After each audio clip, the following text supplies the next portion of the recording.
ఈ పెళ్ళైన కొత్తలో అబ్బాయిలు గట్టిగా అరవటం మాట్లాడటం చేయటం వల్ల అమ్మాయిలు చాలా హర్ట్ అవుతున్నారు. చాలా మంది అబ్బాయిలు మా ఆఫీస్కి వచ్చినప్పుడు వాళ్ళ వైఫ్స్ మీ అమ్మ కావాలా నేను కావాలా తేల్చుకో అని అడుగుతున్నారని కంప్లైంట్ చేస్తున్నారు. Childhood habits, moral guidance, emotional attachment ఇలాంటి విషయాల్లో ఆ అమ్మాయి ఇన్ఫ్లుయెన్స్ ఎక్కువగా ఉంటుంది. Daily life style, financial decisions, future plannings ఇలాంటి విషయాల్లో భార్య సపోర్ట్ ఎక్కువగా ఉంటుంది.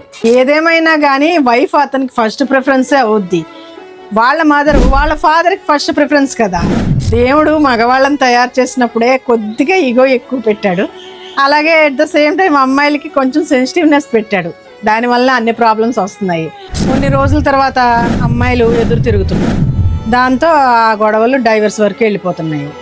నవ్వేడేస్ అన్నీ ఇవే ప్రాబ్లమ్స్. పెళ్ళైన 2-3 monthsకే విడిపోయే వాళ్ళు చాలామంది ఉన్నారు. ఏంటి ప్రాబ్లం అంటే మా దగ్గరికి వచ్చినప్పుడు వాళ్ళు ఆ అబ్బాయితో పడలేకపోతున్నాం, చాలా గట్టిగా అరుస్తున్నాడు, తిడుతున్నాడు అని చెప్తున్నారు. ఇలా కాదు అబ్బాయిలు, మీరు కొంచెం స్మూత్గా మాట్లాడండి. అమ్మాయిలతో స్మూత్గా మాట్లాడితే వినే అమ్మాయిలే ఎక్కువ మంది ఉంటారు. Happy wife, happy life.